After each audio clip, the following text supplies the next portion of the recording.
There was an almost sacred stillness about Elmswood-on-Grey that June.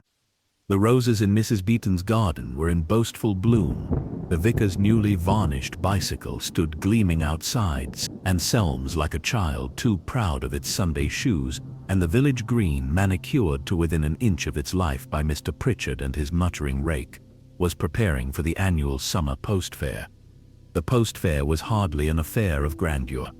A few humble stalls, a jam judging competition, and the customary Punch and Judy show put on with declining enthusiasm by a traveling couple from Worthing were about the extent of the excitement. But in a village that measured change by the strength of its tea or the angle of a hat brim, the fair was event enough. And this year it was said Miss Partridge, the postmistress of 32 years, proud keeper of secrets and stamps, had prepared a surprise. At precisely 11:30 that Saturday morning, she stood at her little oak podium near the post office tent, proudly clutching a white envelope sealed with red wax. Her spectacles glinted beneath the awning, and her voice rang across the green with remarkable volume for someone who usually whispered behind glass. "This envelope," she declared, raising it aloft like a relic, "has been addressed to no one, yet screams to be opened." Murmurs rippled across the crowd. Miss Marple, seated beneath a striped parasol with her lace gloves folded in her lap, tilted her head ever so slightly. A trick, a riddle, or just an overzealous piece of local theatre? The children gathered at Miss Partridge's feet, their sticky fingers clasped around melting lemon ices. Adults leaned forward, amused, intrigued, mildly expectant in the way only villagers could be about things that might, however slightly, disrupt their routine. Miss Partridge sliced open the wax with a small brass knife. There was a moment of silence, then she paled. Her hands began to tremble, her mouth opened, then closed again. Without a word she crumpled to the grass. Someone screamed. Several someones rushed forward. The envelope drifted from her hand like a dying leaf, landing at the foot of Reverend Locket's shoe. Inside, peeking from the torn opening, was a single sheet of paper, its heading stamped in red. "You were warned, one is already dead," and then chaos. A ripple of alarm spread through the fair like thunder before a storm. Miss Partridge's assistant, a timid girl named Elsie, was sobbing into the bunting. Mr. Pritchard dropped his rake and ran for the constable. Reverend Locket, having recovered from his initial shock, tried to gather the children. Miss Marple remained seated. She did not gasp. She did not stand. Her eyes, pale as rainwater and twice as sharp, merely lingered on the envelope's edge, tracing the signature with care. Not signed at all, curious. But the handwriting was sharp, male perhaps, educated. The paper, ivory bond, expensive, out of place here. And the phrase, "You were warned," suggested prior knowledge, perhaps not a prank then. Rawlins arrived in a huff, pushing through the gathering knot of villagers. He knelt beside Miss Partridge, examined her with the practiced efficiency of a man who had dealt with more false feints than fatal ones. "Still breathing," he muttered. "Shock, most like." Miss Marple finally rose. She stepped forward with the quiet grace of a woman who had never liked to interrupt, though her mind was already anything but quiet. "Dr. Rawlins," she said softly, "may I see the letter?" He glanced up at her and gave a faint smile. "Of course, Miss Marple. I rather think we'll need all the help we can get." The letter passed into her gloved hands. The crowd began to break apart, returning to their homes with the kind of frantic slowness only villagers could manage, half eager to discuss, half unwilling to be seen as gossipers. Miss Marple read the note again, and then again. She folded it carefully, eyes narrowing just a fraction. From the far side of the green, a man in a grey hat, unfamiliar, she noted, stepped into a black car and drove off, unnoticed by most. Unnoticed except by her. By evening, the fair had been abandoned. The bunting flapped in the dusk like forgotten promises. The post office was shuttered. Miss Partridge, though stable, had not regained speech, and the village of Elmswood-on-Grey buzzed with more speculation than the local beehives. Miss Marple, returning home with a fresh pot of strawberry jam and a mind already sorting through impressions, paused once outside her gate. She looked again at the envelope in her handbag. "You were warned." That implied something far older than the letter itself. and perhaps far more dangerous. The butcher still opened his shop at 8 sharp. The milk bottles still clinked gently on doorsteps. But there was an edge beneath the usual rhythm, as though the village itself had paused mid-sentence, unsure how to continue. The incident at the post fair had spread like dye through muslin. By breakfast, everyone from the constable to the vicar's wife had their own version. Some insisted Miss Partridge had fainted at the sight of blood. Though no blood had been found, others were convinced it was poison ink, some kind of chemical meant to cause paralysis. A few believed she had simply been overwhelmed by attention, poor dear, and it was all just a case of nerves and heat stroke. Miss Marple, however, was not inclined towards speculation. She sat in her parlor with the note resting in a clean glass dish, beside her teacup. Her cat, a thin, unhurried creature named Tobias, dozed by the window, uninterested in murder. The letter had not changed overnight. The message still bore that faint, acidic scent of purpose. She'd examined it under a magnifying glass the night before. No watermark, no initials, and most importantly, no fingerprints, save Miss Partridge's own.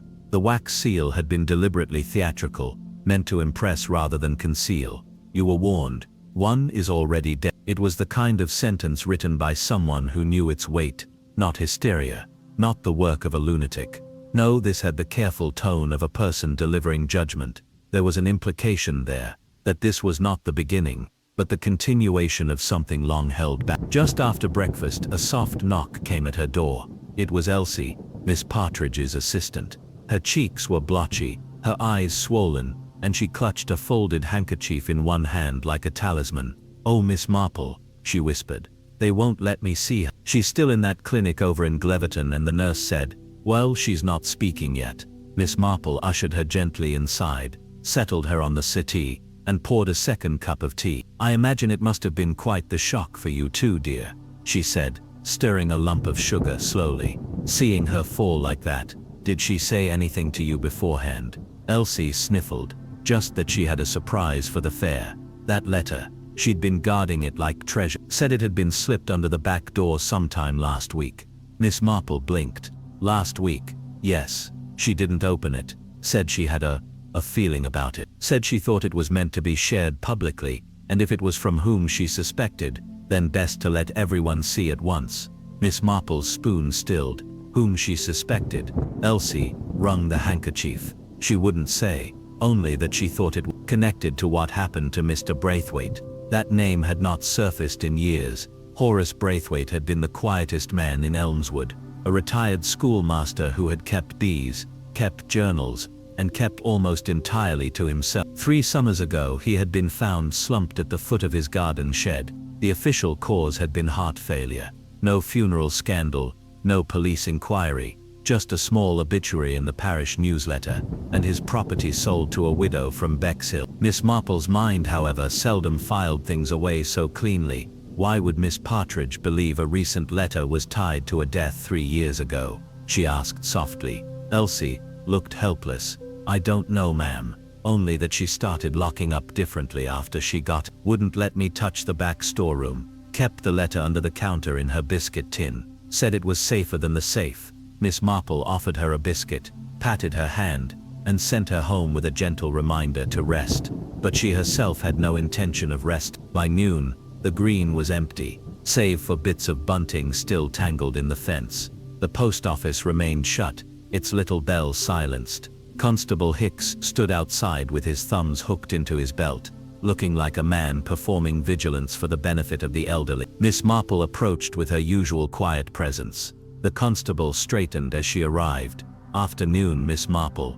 No further developments, I'm afraid. Doctor says Miss Partridge might be mute from shock for a while. No criminal evidence, and no one's owned up to the letter. Could be just a prank." "Of course," Miss Marple said mildly, "but I wonder, did anyone think to check the parish records for deaths in the last year or two that might lack a certain explanation?" Constable Hicks blinked. "Well, no. But the letter didn't give a name. Hard to go rooting through the archives for a ghost." She nodded. "Perhaps, but I do recall something peculiar about Mr. Braithwaite's passing. Something about the bees." "The bees? Yes. They were all dead. Every hive collapsed, and the shed door was locked from the inside. yet the key was found in the vegetable patch. The constable looked uncomfortable. "You've a sharp memory, Miss Marple. I find that people tend to miss the things they aren't looking for," she said gently. She walked on, but her steps were purposeful now. Her next stop was the cottage once owned by Mr. Braithwaite, now belonging to Mrs. Sylvie Benton, a widow from Bexhill who had moved in 2 years earlier with a taste for apricot jam and secret. She was a tidy woman, always in lavender cardigans and heavy perfume. Mrs. Benton answered on the second knock. "Oh, Miss Marple, how lovely. I was just passing," Miss Marple said smoothly, "and thought to inquire, have you had any trouble late? Strangers about, or anything missing?" Mrs. Benton hesitated just a moment too long. "Well, no, nothing serious, although there was a man last week, came asking after Mr. Braithwaite's journals. Odd fella, said he was writing a book on local wildlife, and thought Horace's notes might be useful." "Did you let him in?" "Certainly not. I told him I'd burnt everything in the wood stove when I moved in. Horrible musty papers, full of scribbles. Not the sort of thing a proper home needs." Miss Marple nodded. "Of course. And what did this man look like? Do you recall? Grey hat, I think. Long face. Sounded northern. Left rather abruptly. The same man who had slipped away from the fair. Noticed, unnamed." As she walked back toward the village square, Miss Marple's mind began its quiet inventory. A death long assumed to be natural, a sealed envelope claiming a warning fulfilled, and a new stranger seeking something long discarded, or perhaps hidden. Someone believed Horace Braithwaite had been murdered, and someone else did not want that belief to reach sunlight. Miss Marple returned home by the quieter lane past the old forge and the empty dovecote. Just as the clouds began to gather overhead, a late summer storm threatened, brushing the trees with whispers. In her parlor, she sat again before the letter. She stared not at the words this time, but at the spacing between them. The pressure on the ink. The slight indentation of the paper where the writer had paused. Whoever had written this had done so with great intention. "You were warned. One is already dead." A message of guilt, but also of urgency. Not a threat to all, but to someone specific. She reached for her notebook and began listing names. Horace Braithwaite. Miss Partridge, the man in the grey hat. Mrs. Benton, the letter's author. And a sixth name she suspected would come to her before long.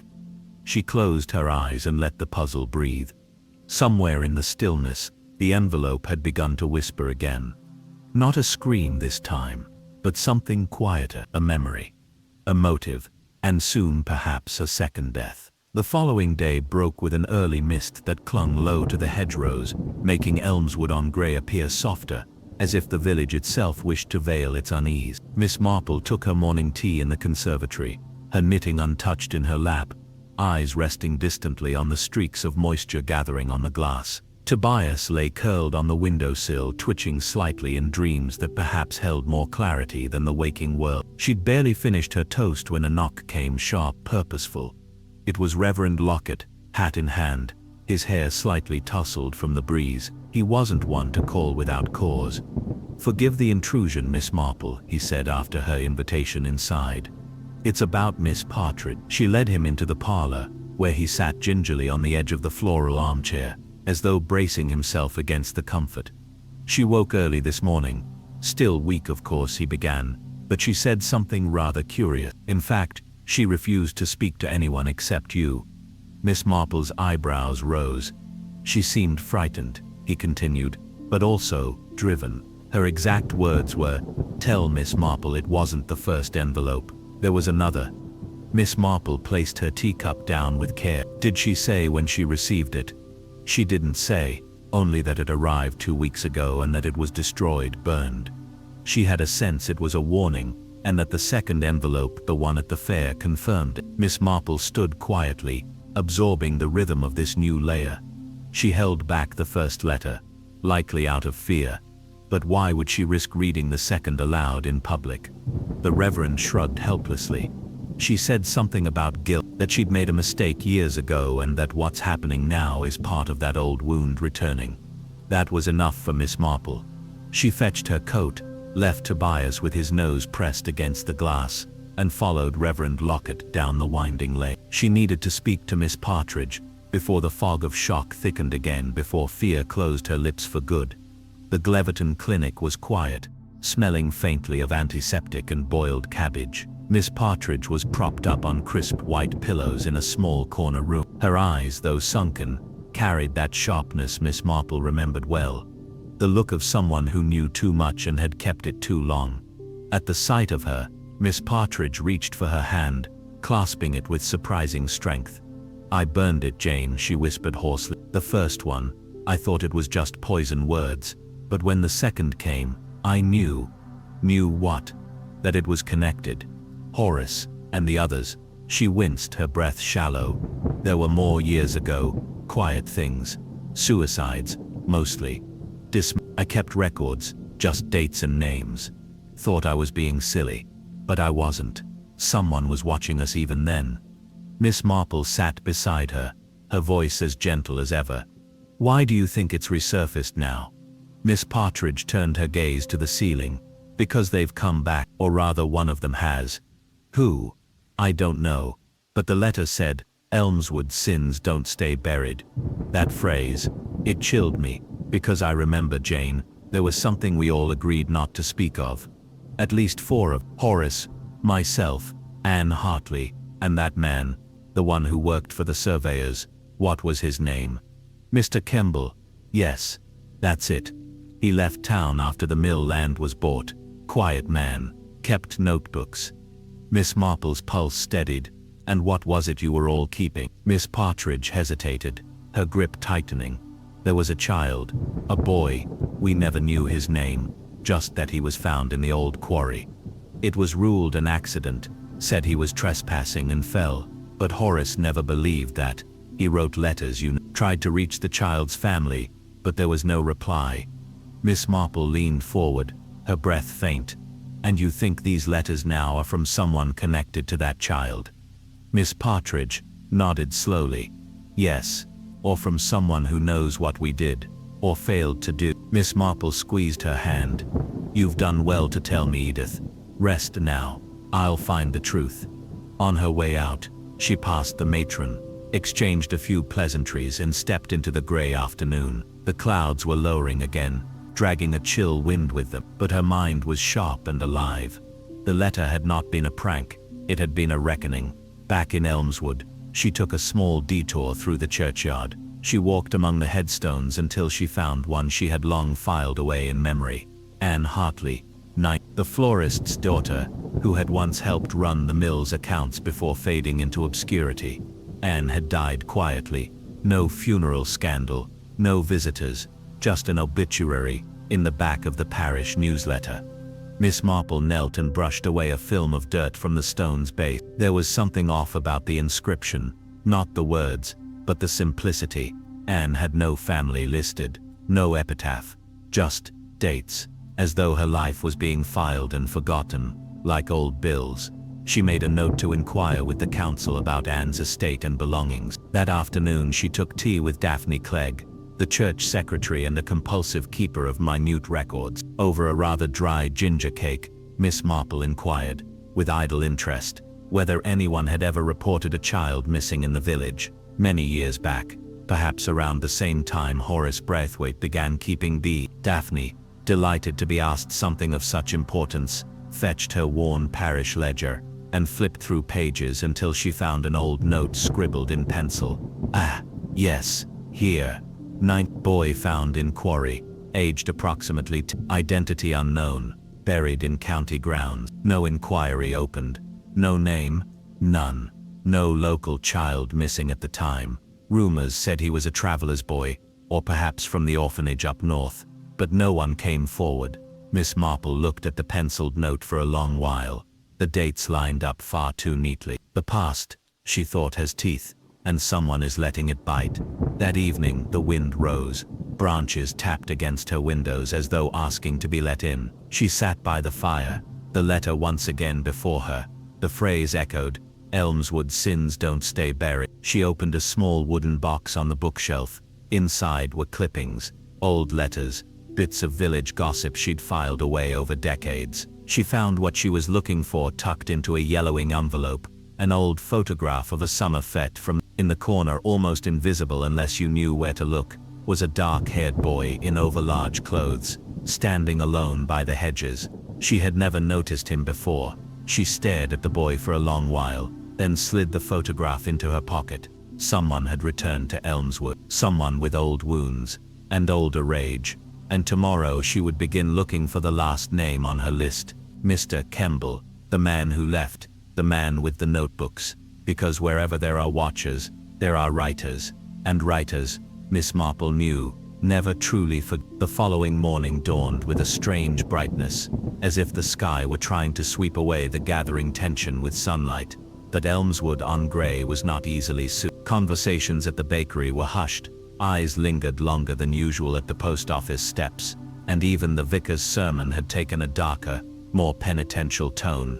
Guilt, it seemed, was becoming a local contagion. Miss Marple, however, was not in church that morning. Instead, she had taken a walk to the far end of the village, where the old stone boundary wall met the untended track to the disused quarry. Few people ventured out that way now. The land beyond was marked for future development, but the funding had stalled, and the old place remained quiet, tangled with bramble and memories. She stood for a moment at the rusted gate, her gloved hands resting lightly on the top bar. The quarry had a sad kind of silence about it, not empty, but holding something, the way a long closed room holds warmth that shouldn't be there. The grass had grown thick, and blackberry vines clawed across the cracked path. She remembered when the boy had been found, a faint ripple in the otherwise calm life of the village. No one had mourned him, because no one had known him, and that, perhaps, was the greatest wrong of all. Her thoughts turned to Mr. Kemble. After returning home, she penned a note to Daniel Ridley at the County Council Archives, an old acquaintance with a fondness for crossword puzzles and obscure facts. She inquired whether there had ever been a forwarding address listed for Mr. Walter Kemble when he resigned from his post in. She included a small box of Lapsang Souchong as a bribe. He had a known weakness for smoky teas. While awaiting his reply, she paid a visit to Harold Morton, the local surveyor and keeper of the land registry. His cottage was cluttered, filled with old maps and rulers that hadn't seen polish in years. He received her with a bemused smile and a faint look of worry, for Miss Marple rarely arrived without reason. "I wonder," she began gently, "if you still have records from the land assessments around the time the mill was sold. Oh, nearly 35 years ago." Harold scratched his chin. "That's going back a bit, Jane. Why the sudden interest?" "I'm doing a bit of personal tidying," she said, as if that explained everything. "Old stories and such. Mr. Kemble worked on those surveys, didn't he?" Yes, he did. Quiet chap. Always carried a little green notebook. Very exact. Liked measurements more than people, I always thought. Did anything unusual ever come up during those assessments?" Harold frowned and leaned back in his creaky chair. There was one parcel up by the quarry ridge that had complications. Ownership was unclear, something about it being removed from the sale under special instruction. I never quite knew why. Do you recall who handled it? Mr. Kemble. He took the file with him the day before he left. Said he'd mail it back once he'd sorted it. We never saw it again. Miss Marple's fingers tightened slightly around her handbag.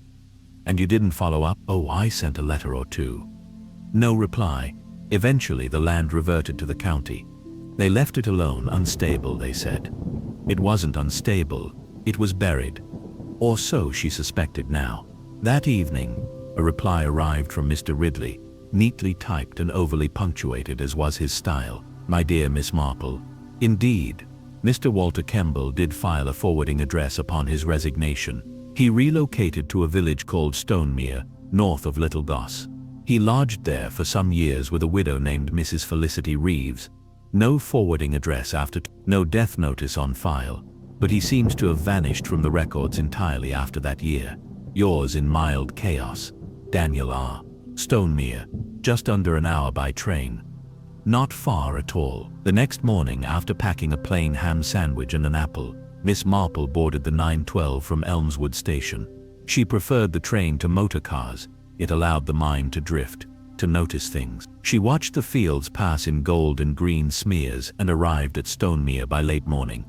It was a quiet village, even smaller than Elmswood, nestled between old trees and forgotten paths. The local grocer, Miss Hemsley, was eager to talk, especially when she introduced herself as an old friend of Mr. Kemble. "Oh, Mr. Kemble," he exclaimed. "Yes, I remember him. Tall man, rather pale. Lived with Mrs. Reeves for years. Used to walk with her dog every morning. Then one day, poof, gone. Packed up in the night, they said. Left a note. Mrs. Reeves was most distressed. She passed away 2 winters later. No family left. Her house stands empty now. Was anything taken? Just his notebooks, I think. She kept everything else. Always said he'd come back for them. May I see the house?" He hesitated, then nodded.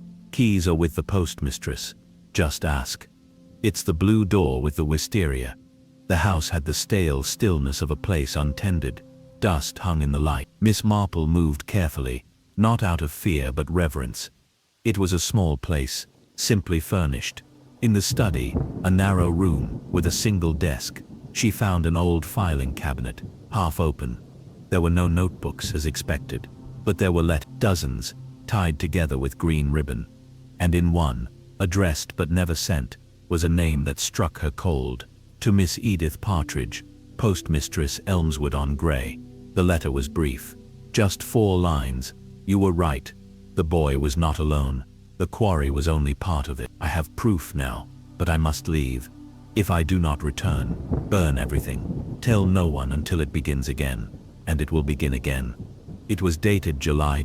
Miss Marple returned to Elmswood before dusk. Her satchel carried only one item, a photocopy of that letter, made by the kindly postmistress of Stonemere. Back home she placed the copy beside the fairground envelope. The handwriting was not the same. The tone, however, mirrored it chilling. Both carried a certainty that this was not over, that something hidden had stirred again. She no longer believed Horace Braithwaite's death was natural, nor that the boy had fallen, and most importantly, she no longer believed the killer was sending warnings. They were sending reminders to those who had been silent, and now only one, perhaps 2 of them remained alive. She turned to her notebook and drew a simple circle.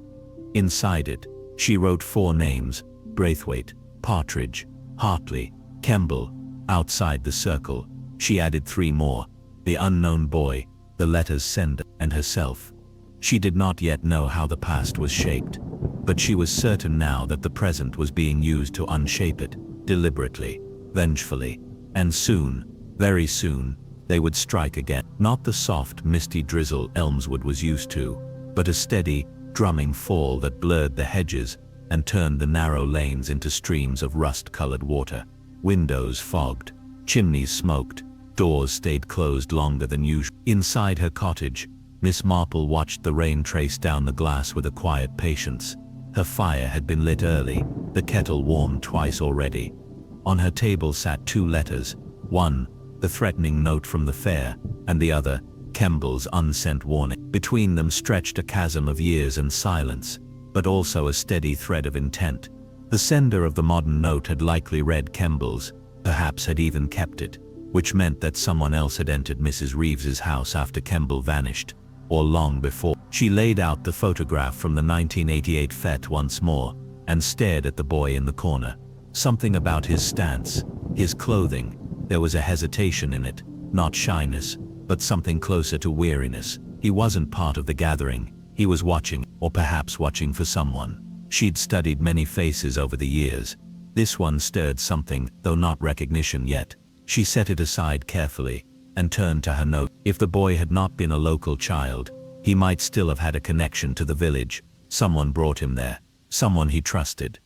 And if that person had led him to the quarry, she was interrupted by a knock, not sharp this time, but cautious. When she opened the door, it was Elsie. Her cheeks were flushed and damp, her raincoat clinging to her frame. "Miss Marple," she said breathlessly. "It's Miss Partridge. She's gone." "Gone?" "She left the clinic before breakfast. The nurse said she was restless through the night.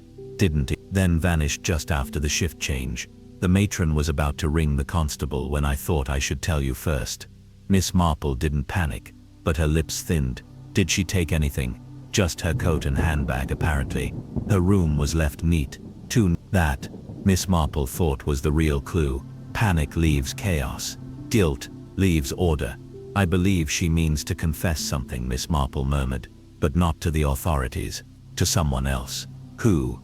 I can't yet say, but we must find her. I don't believe she's in flight, Elsie. I believe she's going towards something, or someone. By noon, Constable Hicks had joined the search, though his presence did little to speed it. He was not unkind, but he had the imagination of a paperweight. While others searched the high street and churchyard, Miss Marple returned to the place that had offered her the most truth so far, the quarry. She approached through the back path this time, the one Horace Braithwaite used to walk when tending his bee. The rain had softened the soil and turned the old footbridge slick with moss. Still she moved steadily, her cane clicking faintly on the wood. At the quarry's edge, she paused. There, standing beneath the iron ribs of an old pumping rig, was Edith Partridge. She was dry, despite the weather, protected by a wide umbrella and her old brown mackintosh. Her handbag was clutched tightly in front of her. She didn't turn as Miss Marple approached. "I thought you'd come," she said quietly. "You always do." Miss Marple stopped beside her. "I was concerned for you. I know, but I had to see it again." Her voice trembled. "Where he died." Miss Marple didn't ask who. She let the rain speak for a moment. "I dreamed of him," Edith continued. "After the letter, I'd buried it so deep, Jane. I told myself it wasn't our fault, that he fell, but I knew he didn't come here on his own.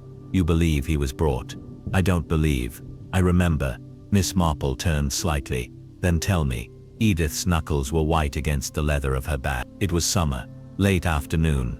Horace and I were walking back from the bee sheds. We heard something, a child shouting, not frightened, calling out, then silence. When we reached the ridge, we saw Mr. Kemble. He was standing down there, near the edge, with a boy." Horace shouted. Kemble looked up, startled. He stepped back. Then the boy was gone. Miss Marple's breath caught. "You saw the moment?" Edith nodded. "Kemble ran, said it was an accident, said the boy had slipped. But the way he stood stiff, like he'd been caught doing something he should." Horace didn't believe him. "And you?" "I wanted to believe him. I didn't want to think he'd hurt a child. But we agreed to say nothing. There was no proof, and no one claimed the boy. It would have ruined Kemble's life." Miss Marple looked out over the quarry's edge, and Anne Hartley. She saw something too. Later, she told me once, in confidence, that she'd found a school book hidden behind a stone wall near the ridge. No name inside, just drawings. She burned it, said it made her skin crawl. They stood in silence. Below them, the water in the quarry floor pooled darkly, disturbed only by the soft tick of rain. "I kept the first letter," Edith whispered. "The one I burned. It said, 'There is still time to tell the truth.' That was all. No signature. And the second, it said I'd missed my chance. That one was already dead, and another would follow if I stayed silent." Miss Marple turned to her fully now. "Do you know who wrote them?" Edith hesitated. I think it might be the boy's brother. A brother. He wasn't alone that day. There was someone else. We thought it was a shadow at the time, something in the trees, but Horace swore he saw another shape running away. And years later, when I was closing the post office one evening, I saw a man in the lane. He had the same eyes as the boy, same build, staring at me. Then he was gone." Miss Marple's mind stirred with sudden clarity. "Did he say anything?" "No, just watched, like he was waiting." They turned back toward the path together. Miss Marple helped her navigate the roots and rocks, her movements careful, protective. As they reached the edge of the clearing, Edith stopped again. "Jane, I think he's here. Not just in Elmswood here. Watching us, waiting for the others to confess, so he can finish what he started." Miss Marple nodded grimly. "Then we must find him first." They parted quietly at the bend, Edith returning to Gleverton under Constable Hicks's eye. Miss Marple back to her study. She laid out the photograph again, this time with the county records she'd requested last week but not yet opened. There, tucked between reports, was a single scanned police photo from 1989 of the unidentified boy, taken just after the body was recovered. It was grainy, poorly lit, but it showed the unmistakable curve of his cheek, the same dark eyes from the Fate picture. She traced his outline with her fingertip, and beside him, barely visible in the corner, was another boy, only partially caught in frame, blurred by motion. But it was enough. The unknown brother had been there. And now, she thought, he had returned. She would not sleep that night. Not fully. Not until she knew who in Elmswood had harbored him, knowingly or not, and how many more secrets the village had yet to bleed. The following morning, long before the village stirred, Miss Marple was already at her writing desk, the oil lamp flickering low and warm beside her. The rain had finally passed, leaving the air sharp and rinsed, the kind of morning that revealed more than it concealed. In the stillness, she spread the police photo and the Fate snapshot side by side, carefully aligning the edges. It was unmistakable now. The boy in the Fate photo and the boy in the police photo were one and the same downward tilt of the chin, the same narrow shoulders, the same uncertainty in posture. But it was the presence of the second boy, faint and ghost-like in both, that stirred her most. In the Fate image, he was half-shadowed behind a hedge. In the police photo, just a blur of movement. But the placement, the size, the angle of his retreat, they aligned too perfectly to ignore. Two boys had been in Elmswood that summer. One had died in the quarry, the other had watched, fled, hid. And now, all these years later, he had returned, not to forget, but to avenge. She sat back, folding her hands. If the brother had indeed come back to Elmswood, he would not have come openly. His visits would be silent, probing, unnoticed, unless you were already watching for him. She reviewed every unusual sighting from the past few weeks. The man in the gray hat at the fair, the one who'd asked Mrs. Benton about Horace Braithwaite's journals, the shadow in the lane seen by Edith. All of them could be him, but she needed a name, a fate, something that could place him clearly in the present. And so she did what only someone like her could. She turned to the old parish logs. That afternoon, she visited Daphne Clegg again under the pretense of donating a stack of hand-labeled preserves for the next church. Daphne, as always, was pleased for company and even more pleased to be asked about records.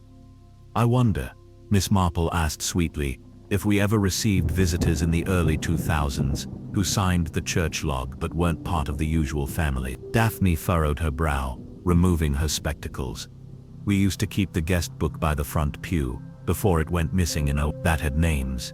Yes, quite a few people from out of town. I believe I stored the early pages in the filing cabinet once it got too With some gentle nudging, the cabinet was unlocked, and Miss Marple flipped carefully through yellowing pages, and there it was, a scribbled entry from 2004, just before Kemble's disappearance. E. Corwin, visiting, in memory, Corwin, Miss Marple repeated softly. She flipped ahead. Another entry from 2007. E. Corwin, just passing through. It wasn't a common name, she had no memory of it in the village, and both visits coincided with key moments. Kemble's disappearance, and 3 years later, a strange fire reported near the quarry, one that had never been explained. She left Daphne with thanks, and a new jar of rhubarb comp. Back home, she searched through county obituaries narrowing by the surname Corwin. The boy had no death notice, which meant either his name had never been known, or it had been buried with him in an unmarked file. But she searched the name anyway, looking not for the dead but for the missing. And there it was, an article from a regional paper, dated 1990. Family seeks missing brothers. Elijah and Thomas Corwin disappear from foster care outside Oxford. Twins, 10 years old, disappeared the same month the boy was found in the quarry. Miss Marple's heart slowed. If Elijah and Thomas had vanished together, then the boy in the quarry had been one of them, and the man in the grey hat, the writer of the letters, the one who had haunted Elmswood's edges, must be the surviving twin. Elijah Corwin. She looked again at the photo from the hidden boy was watching the crowd, not with fear, with focus, watching for someone specific, waiting for the moment. A knock on her door startled her. It was Constable Hicks, looking unusually grim. "I've just come from Mrs. Benton's cottage," he said, raincoat dripping on her mat. "We found the back door open, windows forced." Miss Marple's breath caught. Was anything taken? Hard to say. The place was already in poor shape, but the neighbor saw someone there 2 nights ago. Said he had a torch and was moving carefully, not like a thief, more like someone looking for something specific. Did she get a look at him? Dark coat, gray hat. Said he was tall, quiet, gave her a polite nod, and said he was with the counts. He wasn't, Miss Marple said immediately. No, and what's more, we found a letter tucked behind a floorboard in the study, unsigned, but it matches the handwriting from the envelope at the fair. He handed her a copy. She read it slowly, the words sharp and deliberate. One more secret uncovered, one more lie burned clean. You were warned. This village buried truth with a boy, but I am the boy who climbed back out. There was no mistaking it now. Elijah Corwin had returned not simply to punish, but to exhume every secret the village had tried to forget, and he was willing to play a long game, one driven, not by madness, but by memory. Miss Marple sat for a long time after the constable left, letting the fire burn low. Her mind sifted through every clue, every silence. She had 4 names from the past: Braithwaite, Hartley, Partridge, Kemble, all linked by that one event. One was dead in a shed, one had burned evidence, one had tried to warn her, and one, she now realized, might not be as dead as they thought.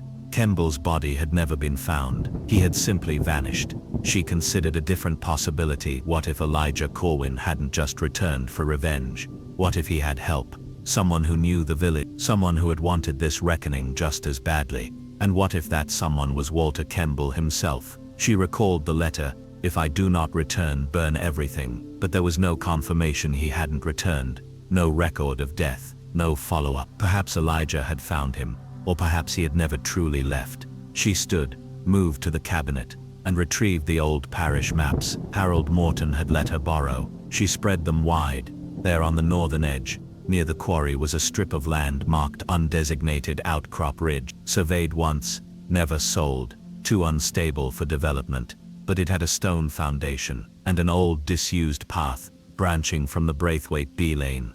A place no one went, a place someone could hide. She would go there tomorrow, alone, but not without a letter of her own, and a voice recorder tucked quietly into her coat.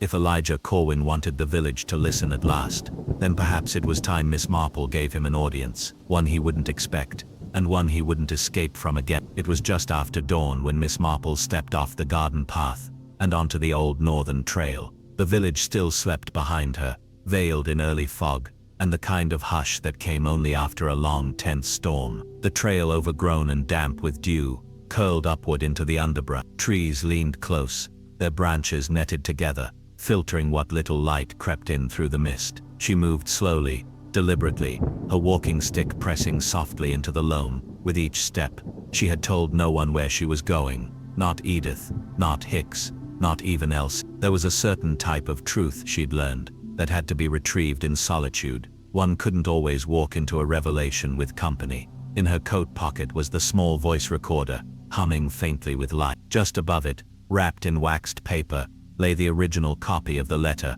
found in Mrs. Benton's floorboard. She suspected Elijah Corwin had wanted it discovered. Each action he'd taken had been theatrical, not careless, but composed, like someone setting a stage. The fair, the envelope, the warnings, they were not acts of vengeance alone. They were a story he needed others to read. And today Miss Marple meant to turn the final page. The path veered sharply and widened slightly near a collapsed wooden fence. Beyond it, past the last row of yews, stood the outcrop ridge. It wasn't marked by anything grand, no gates, no signposts, but she recognized it from the parish map. Low stone remnants jutted up from the soil like broken teeth, and part of what might once have been a foundation still formed a rough square. She stood at its edge for a moment, listening. A crow called out once and then fell silent.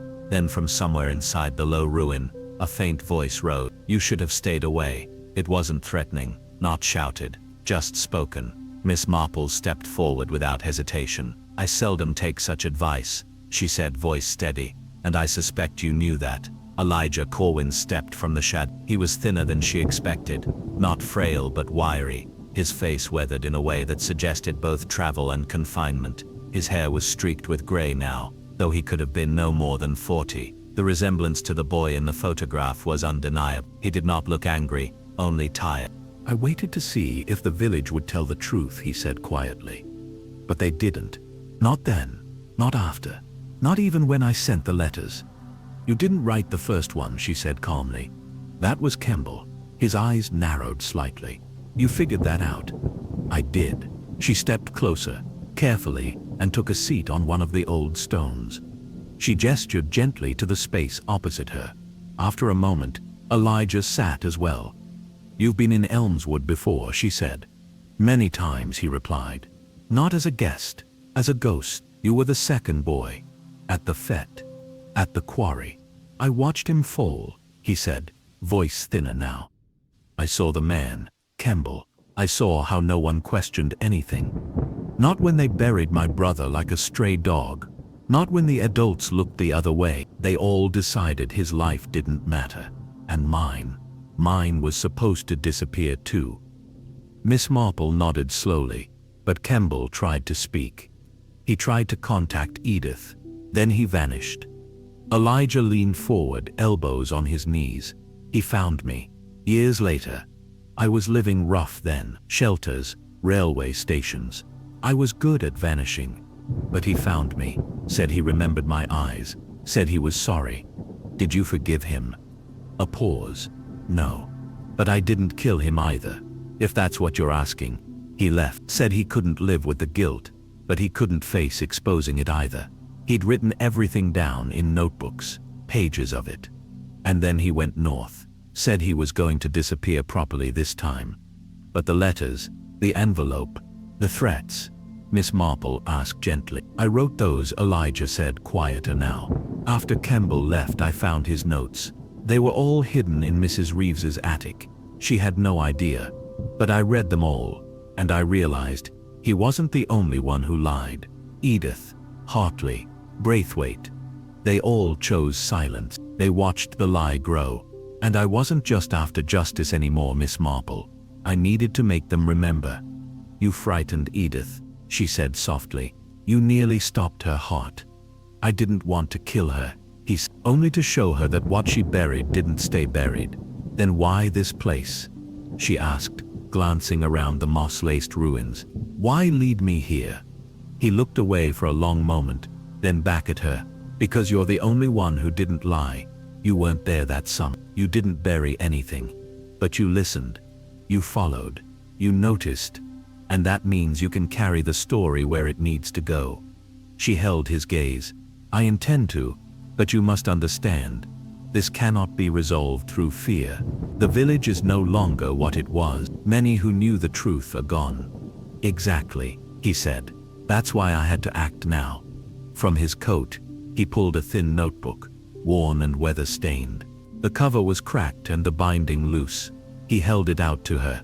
This is Kemble's original, his first journal, the one no one ever saw. She took it, weighing its age, its quiet significance. It's all there, Elijah said. Dates, times, what was said. He even drew maps. He was meticulous. He wanted it documented. And I've added my own part to the back. She opened the notebook briefly. The first page was dated August 1989. The second, July 1990. The handwriting changed about 3/4 through. Elijah's voice added in angular script, raw and urgent. She closed the book carefully and looked at him. What will you do now? He shrugged, though the gesture held no peace. Disappear again. That's what ghosts do. You're not a ghost, Mr. Corwin, she said quietly. You're a man with truth, and truth, however late, deserves daylight. He gave her a long, unreadable look. And what will you do with it? I'll make sure it's heard, gently, but firmly. He stood slowly. Then I suppose my work is done. No, she said, rising as well. It's only changed shape. If you ever wish to return, truly return, you'll need more than silence. You'll need forgiveness. I'm not ready for that, he said. She offered a faint smile. Most aren't. He stepped back into the trees, his figure dissolving gradually into the pale green light. Miss Marple remained still for a moment longer. Then she turned, slipped the notebook into her coat, and began the walk home. By the time she returned to the village, the sun had risen fully, casting long shadows over the cobbled lanes. At her door she found a small envelope, tucked beneath the knocker. Inside was a single scrap of paper. "Thank you for seeing me. For seeing him." She folded it, placed it between the pages of the notebook, and lit the cat. In time she would deliver the story, first to Edith, then to the authorities, and finally to the village in the way they would understand, slow, careful and true. Not as gossip, not as scandal, but as the quiet undoing of a very old silence. And somewhere beyond the hills, a man with tired eyes and a full heart would know that at last, someone had listened. She did not open it again just yet. Instead, she made herself tea, strong, no sugar, and sat quietly with her thoughts. She was not shaken, but she was changed. Elijah Corwin was not the villain most would expect, and that, she knew, would be the greatest difficulty. The story he'd entrusted her with was one of sorrow twisted into silence, of grief grown into precision. The truth was all there, in Kemble's cramped writing, in Elijah's ragged editions, in the creases of memory folded deep within Elmswood. But it would not be easy to tell. Some people, she knew, would prefer never to hear it, but the truth had already begun its slow seep through the village's seams. She wrapped the notebook in a linen cloth and slid it into the small drawer of her writing desk, the one she reserved for documents not yet ready to meet the world. Then she called the clinic. Edith was sitting up now, the nurse said. She'd asked for tea, and she'd been asking after Miss Marple. That afternoon, just as the sun began its golden descent through the hedgerows, she visited Edith in person. The old woman looked smaller somehow, reduced, not by illness, but by what she had remembered. She had a wool shawl over her shoulders, and a half-eaten shortbread on the tray beside her. When Miss Marple entered, she blinked once, then smiled faintly. "I thought I dreamed you'd come back." "I very nearly didn't," Miss Marple said with soft humor. "There were a few moments on that hillside when I began to think perhaps I'd walked into something best left buried." "You spoke to him?" "Yes. And he's not the danger we fear. Or rather, he's not the kind of danger you run from. He's the kind you answer." Edith looked away.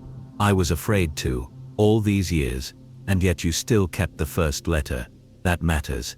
She reached into her handbag and placed the envelope from Elijah onto the tray. "He left this, for you, or perhaps for all of us." Edith's hands trembled as she unfolded it. Her lips moved slowly as she read, her eyes welling but not with fear. "I remember his brother," she whispered. "He had the sweetest voice. He was always humming something." There was silence between them then, thick, respectful, the kind of silence that knows what not to say. Miss Marple placed a gentle hand on hers. "I intend to speak to Hicks tomorrow, not to accuse but to explain. The village deserves the truth before it spirals into something less honest." Edith nodded slowly. "You'll do it kindly. You always do." "I'll try." By the next morning she was at the constable's office before the post arrived. Hicks looked bleary-eyed but curious, and when she requested privacy and an hour of his time, he agreed without protest. They sat by the hearth, her notebook resting between them, unopened for now.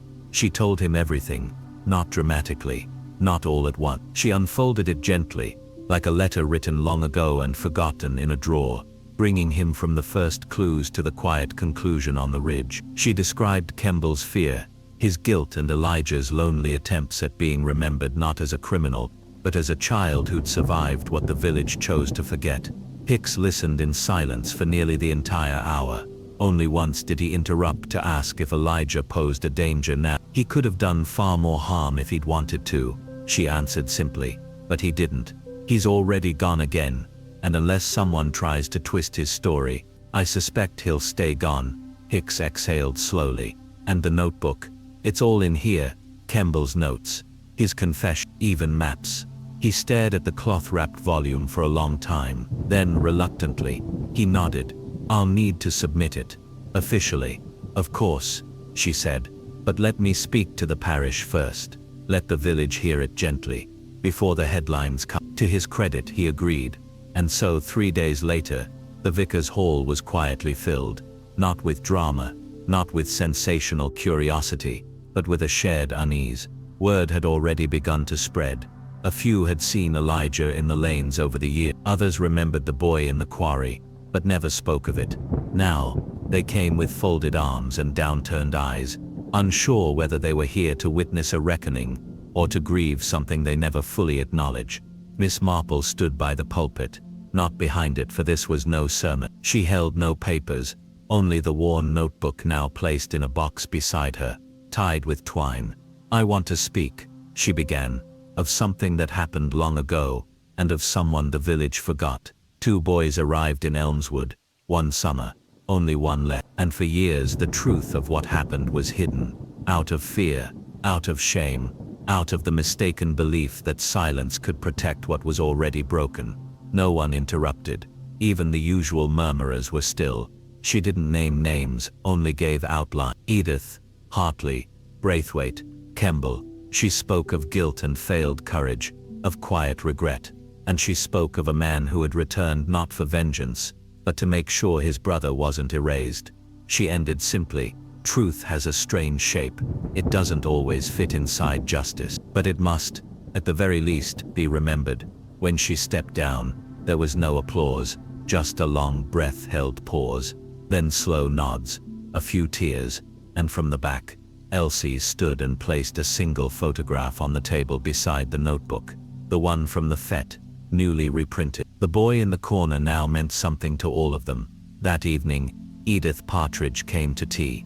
She was walking more slowly now, but she came with purpose. "Thank you," she said as she sat, "for giving him his name back."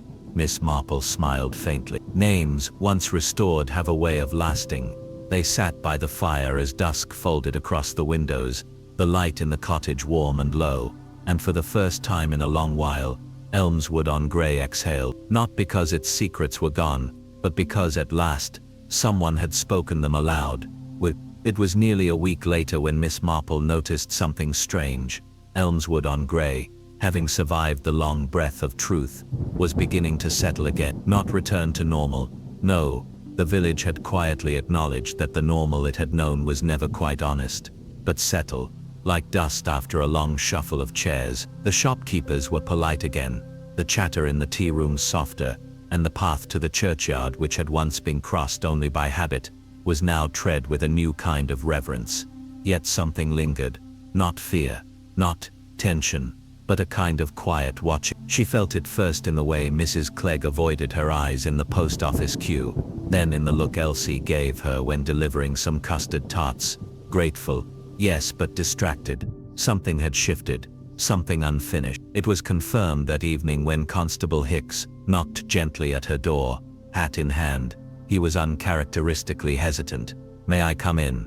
he asked, and when she nodded, he stepped into the parlor with a slowness that suggested more than tiredness. He didn't just stood by the mantel and stared for a moment at the fire.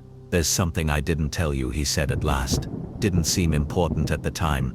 Miss Marple said nothing, only waited. He cleared his throat. "After you turned in the notebook, I sent a copy to the county authorities. Standard protocol. They acknowledged it, thanked us for the detail, but said they'd already received a similar document." She looked up. "From whom?" He shook his head. "They wouldn't, but they dated it nearly 2 months before you gave yours. Different hand, fewer pages, but same story, same details, same names." Miss Marple folded her hands in her lap. "So someone else wanted the truth told. Just, not all of it." Hicks nodded. "That's what I thought. It had the air of a man who wanted justice but only on his terms. Elijah, I suppose. But there's something else." The county clerk said the submission came through post hand-delivered to their internal box. No signature, but the envelope had fingerprints. He looked at her, eyes narrowed. They were Kemble's. The fire crackled, its warmth suddenly feeling like a pretense. "I thought he was gone," Hicks added softly. "I thought your story ended it, but now, I'm not so sure." Miss Marple stood slowly and crossed to the window. The street outside was empty, lit only by the faint glow of the lamplight near the bakery. "It doesn't end," she murmured. "Not really, not with stories like these." Hicks moved to leave, then paused at the door. "If he's out there, Jane, what does he want?" She turned, her face calm but deeply focused. "To see if we learned anything." After he left, she sat again, and opened the notebook, her own copy, the one she'd transcribed from Elijah's gift before handing it to the constable. She leafed through the familiar pages, now worn and full of red pencil notes. trying to find what had been left out of the version sent earlier to the count. And there it was, tucked deep into the final pages, a sketched map, not of the village, not of the quarry, but of a house. No labels, just a drawing. She studied the lines, the sharp corners, the curvature of the road beside it. There was something familiar. The arch of the hedge, the bend of the back gate. She recognized it, Mrs. Benton's cottage. But in the margins, faint and smudged, were 5 numbers, a date and a time. 7:5:1:13 a.m. Tonight, she stared at the page for several long seconds before closing the book and placing it gently on the table. If this was what she suspected, a final move in a very long and quiet game, then Kemble or Elijah, or both, were not finished. They had warned her once already. Now they were inviting her again. At midnight, the village lay under a pale moon and the hush of sleeping hedges. Miss Marple, wrapped in her gray wool coat and gloves, moved carefully through the back lanes, avoiding the main square. She walked with purpose but not haste. Each footstep was deliberate, her cane steady. She had no flashlight, only the faint glint of moonlight on damp cobbles. Mrs. Benton's cottage loomed ahead, its roof bowed, its windows dark. A for sale sign had gone up that very morning, though no one had seen an agent posted. She reached the side gate at precisely 1:12. The latch clicked softly. The garden beyond had been left to thicken with ivy and bindweed. She passed through, brushing past the twisted vine of a rose long gone to seed, and approached the back door. It was open, just slightly. She did not knock.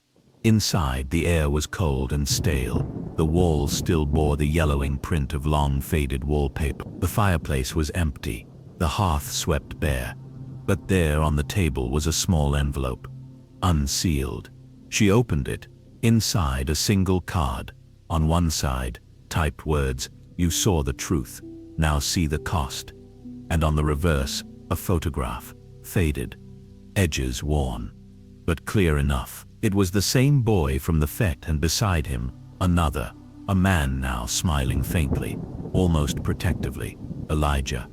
But behind them stood someone else, tall, thinner, a shadow against a wall, not posing, not noticed, but watching them, and she recognized him.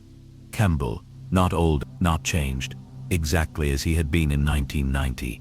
She looked up sharply, but the room was still empty. Only the fire in the grate, cold moments ago, now sparked to life. No sound, no door closing, just a shift in the air.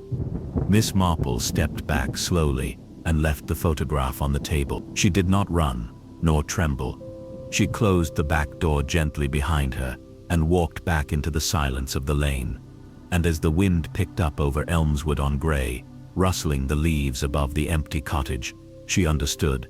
The truth had been told, but the one who had buried it, who had kept it locked in journals and corners and letters never sent, had never truly left. He had only waited to see who would listen, and now he was watching still. The next morning, Miss Marple sat at her table, not with tea or toast, but with the photograph. She'd retrieved it before first light, having returned to Mrs. Benton's cottage once more, certain that if she didn't, it would be gone, and she was right. By the time she'd arrived, the fireplace was cold again, and the envelope had vanished. But the photograph, left face down beneath a stray newspaper clipping, remained. Now in the soft light filtering through her lace curtains, she examined it again. Elijah and his brother were in the foreground, a rare moment of captured peace, but it was the figure behind them, obscured in the dimness, that drew her gaze. Kemble, standing at a distance, not intruding, not noticed, but present, unmistakably present. There had been no record of his death, no sightings, no formal confession, only vanishing. Now this image, aged, printed long ago, suggested he'd stayed close, and more than that, perhaps he'd never really stopped watching, or shaping. She flipped the photo over again. The words still held the weight of finality. You saw the truth, now see the cost. What cost? She set the photo down beside her notebook and let her thoughts spool slowly through the threads she'd followed over the past few weeks. Kemble had disappeared not out of cowardice, but perhaps strategy. He had known that justice in Elmswood wouldn't come through institutions, and Elijah, angry, wounded Elijah, had become the necessary spark, but not the architect. Kemble had built the story, left its pieces hidden, watched for someone patient enough to collect them, someone like her, and now, it seemed, he was showing her something more. She folded the photo into her sleeve and rose. There was someone she needed to speak to. The church was quiet when she arrived, still heavy with the smell of last night's rain and candle wax. Reverend Lockett was tidying the altar, humming faintly, though his notes faltered when he saw her approach. "Miss Marple," he said, setting down a brass candlestick. "You look pensive." "I am. I wonder, do you have a moment?" "Of course." They stepped into the vestry, where the air felt older, laced with incense and paper and things half confessed. "I wanted to ask about the church records," she said softly, "particularly the private entries, letters, or sealed notes, those given to the vicar but not to be read aloud." He tilted his head. "We do keep a collection, mostly deathbed confessions, sometimes requests for posthumous blessings." "Why? Was there one from Walter Kemble?" The Reverend blinked, then nodded slowly. "Yes, sealed. Given to the vicar at the time, my predecessor. Found in the old vestry cabinet when I arrived. I wasn't permitted to open it. Said to be delivered only when someone began asking questions again. And have they?" He looked at her with dawning realization. "I'd say they." Moments later, he returned with a small linen envelope. It was brittle at the edges, the wax seal faded but intact. "Would you like to read it here?" he asked. "No," she said, "but I believe I must." She opened the envelope with slow care, revealing 3 thin sheets of folded paper, ink, faded but legible. Kemble's handwriting was precise, deliberate.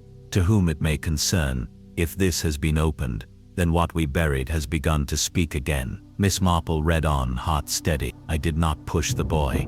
I swear this first. I tried to catch him, but I had no business leading him there at all. I had no guardianship over him, no permission. I had only question. I believed the child Thomas knew something about the old mill estate, something connected to the strange markings I'd found along the quarry edge.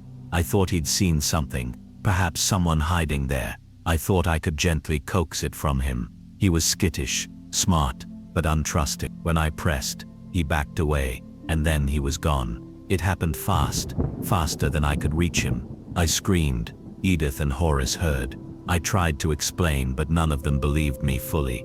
I could see it in their eyes.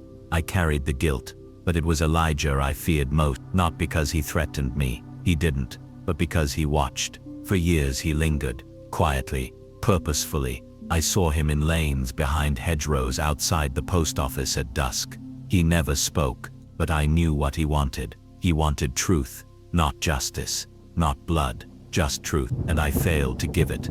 I fled instead, hid my journals, sent letters unsigned, let Edith take the shame and Horace bear the paranoia. But now, if you are reading this, please know that the story was never just about one fall or one silence. It was about a village choosing comfort over clarity, and I was complicit in that choice. I am sorry for everything I said and everything I did not. Lovely K. Miss Marple folded the letter slowly, then looked up at the Reverend. He wanted this to be read, not broadcast, but heard. Reverend Lockett nodded. "And you've heard it?" "I have." She left the church with the letter tucked beneath her coat and paused at the edge of the green where the fair had once stood, where Miss Partridge had opened an envelope and nearly died of its content. That moment now felt like the turning of a great wheel, when Elmswood, long locked in its own stillness, finally began to rotate again, however slowly. Back at home, she placed Kemble's confession in her desk drawer beside the photograph and notebook, not hidden, but not displayed, preserved, like something ancient and precious and necessary. That evening, as dusk settled and the cottage filled with the warm scent of tea and wood smoke, Miss Marple finally sat back with the photograph once more. The 3 figures stared out, 2 boys and a watch, but this time she noticed something new. In the lower left-hand corner, barely visible, was a tiny embossed mark, an old printer's logo, London-based. She picked up the telephone and rang an old friend at the Historical Society. "Charles," she said, "do you still have access to early photo plate registries, particularly private developer stamps?" "For you, Jane? Always." "Wonderful. I have a symbol for you, and a mystery that might still have one step left in. Because photographs didn't appear by accident, and someone perhaps even now had placed it in that cottage for her to find. Not Elijah, not Kemble, someone else entirely. And the story, it seemed, had not quite finished speaking. The letter from Charles arrived 2 days later, wrapped in brown paper and tied with green twine, his subtle way of saying, "What you asked was not easy." Miss Marple untied the package carefully, her fingers nimble despite the morning chill. Inside was a typed note and a folder of photocopies, each labeled in neat blue ink. She read the note first.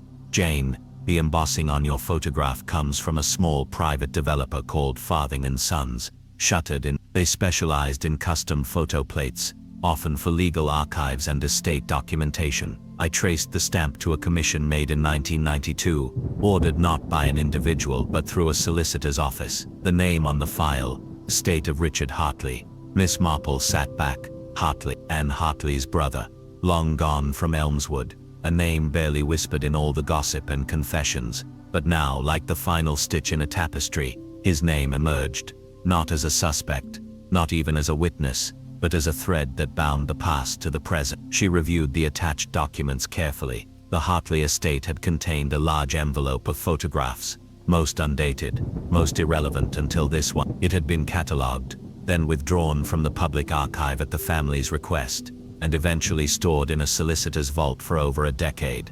Only recently, upon a routine legal review of unclaimed items, had it been transferred to the London office for disposal. It was there that someone, anonymous, intercepted it and returned it quietly to Elmswood. That someone had placed it in Mrs. Benton's cottage, in the very room where the silence had first taken root, and Miss Marple now understood why. Later that day, she invited Edith Partridge, Reverend Lockett, Constable Hicks and Elsie to her cottage. She served ginger biscuits and poured strong tea. No one asked why they'd been summoned. They all knew that in Elmswood, when Jane Marple asked for your company, something was about to be laid bare. She began without preamble. "The photograph I found in Mrs. Benton's house came not from Elijah Corwin or Walter Kemble, but from Anne Hartley's family. Her brother, Richard, ordered a copy in 1992, just before he left the country. It was part of an estate package that he never returned to collect. I believe he did it because he knew what it showed and feared what it proved." She passed the photo around, letting each of them see the ghostly figure of Kemble in the background, watching two boys who were not supposed to be there. The Hartley family had connections to the county estate office. Richard would have known about the quarry assessments, the land titles, the surveying gaps. He likely knew that something had gone wrong up there, and that his sister Anne had kept quiet about it.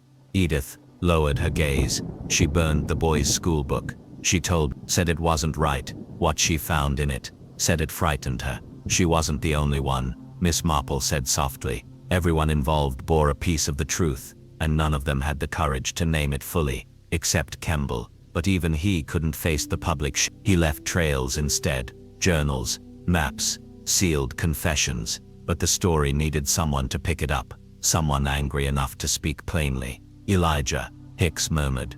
Miss Marple nodded. "He gave us urgency." But the shape of the truth, the delicate threads of it, came from Kemble, and the final echo, the photograph, came from the Hartley estate, as if the village itself had finally decided it couldn't carry the silence anymore. Reverend Lockett leaned forward. "But what does one do with a story like this?" "We do what the village failed to do 30 years ago," she said. "We acknowledge it. We speak of it, not loudly, not as gossip, but clearly. There's no need for trials or punishments, only truth. The boy, Thomas Corwin, will be granted a proper headstone in the Elmswood churchyard. His brother's name will be entered beside it, not as a suspect, not as a criminal, but as a witness." She turned to Edith. "And you, my dear, will place the first flower there, if you're willing." Edith, eyes rimmed with tears, nodded. "Yes, I think he waited for that." Miss Marple smiled gently. "I believe he did." The group lingered long after the tea had cooled. Outside, the wind swept softly across the village green. No drama, no headline, just a quiet settling of things long left unsaid. Later that evening, when all had gone and the fire had dulled to its last coals, Miss Marple returned the photograph to its envelope. She placed it, along with Kemble's letter and the journal copies, into a small wooden box, which she sealed and labeled simply, Corwin, 19. Then she sat by the window, a light shawl wrapped around her shoulders, and watched as the lamps across Elmswood flickered one by one into darkness. There were no more knocks, no more envelopes, but deep in the stillness, she felt something different at last. Not a presence watched, but a memory laid to rest.